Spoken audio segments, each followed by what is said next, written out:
Actually কালকে ওরা 12টা সাড়ে 12টা থেকে ফ্ল্যাগ মানে নিজেদের ফ্ল্যাগ রাত্রি ফ্ল্যাগ খোলা শুরু করে।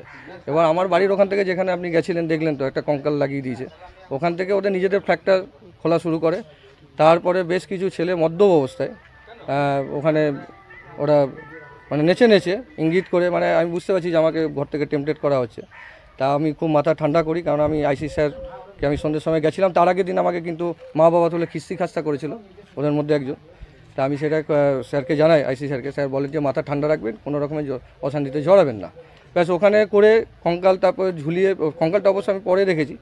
আর তারপরে আমাদের আছে আমাদের শম্ভুদা, আমাদেরই খুব ভালো অ্যাক্টিভ কর্মী, ওর বাড়িতে আসে, ওকে থ্রেট করে এখানে বিজেপি করা যাবে না, এখানে কোনো রকমের পার্টি করা যাবে না, নাইলে মেরে ফেলে দেওয়া হবে। দেখলেন তো আমার বাড়িতে কঙ্কাল ঝুলিয়ে, মানে কঙ্কালের ইঙ্গিত মানে আমাকে মেরে ফেলা হবে, একেও মেরে দেওয়ার হুমকি নিয়ে। তারপর তো ওখানে আগুনটা লাগিয়ে দিয়েছে। সমুদ্রের কিছু বলে বাড়িতে আগুন লাগিয়ে দিয়েছে। হ্যাঁ, বাড়িতে আগুন লাগিয়ে দিয়েছে। এবং সবথেকে ব্যাপার যে সিনটা ছিল, কারা করেছে বলে মনে হচ্ছে?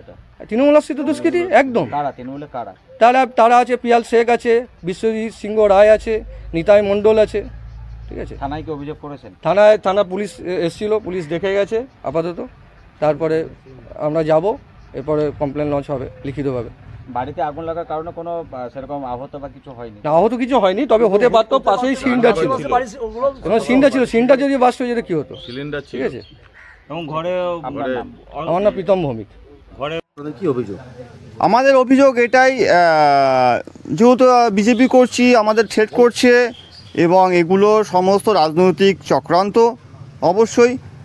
আর ঘটনাটা হচ্ছে আমাকে 12:30টার সময় থ্রেট করে গেল, আগের দিনও থ্রেট করে গেছে। কারা করেছে থ্রেট? তৃণমূল আশ্রিত দুষ্কৃতী, যার মধ্যে রাজা ওরফে বিশ্বজিৎ সিংহ রায় আর পিয়াল শেখ, এই দুজনকে আমি চিনি। আরও তিনজন সঙ্গে ছিল, 5জন ছিল টোটাল। তারা 12:30টার সময় আমাকে থ্রেট করে চলে যায়। তারপরে দুটো নাগাদ এটা হয়। দুটো লাইন বুঝতে পারেন যে আগুন লেগেছে? হ্যাঁ। কারা লাগিয়েছে? ওরাই লাগিয়েছে। দেখুন, কারা লাগিয়েছে দেখিনি, কিন্তু যেহেতু তার 1-1.5 ঘন্টা আগে থ্রেট করে গেছে, স্বাভাবিক কারণেই, এবং আগুন লাগানোর হুমকি আমাকে তার আগের দিনও দিয়েছিল, তো স্বাভাবিক কারণে তারাই লাগিয়েছে।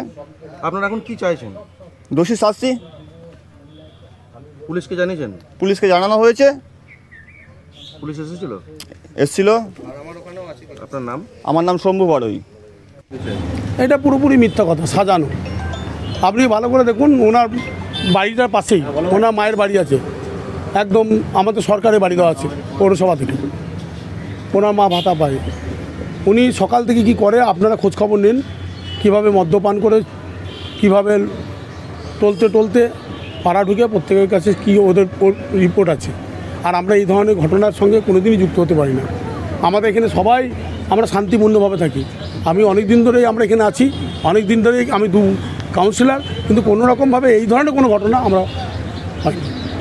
আপনার সাথে থাকে পিয়ালি শেখ, তার নামে অভিযোগ করে যে পিয়ালি শেখ যে কালকে গিয়ে হুমকি দিয়েছে। না, মিথ্যা কথা। কেন হুমকি দিতে হবে ওকে?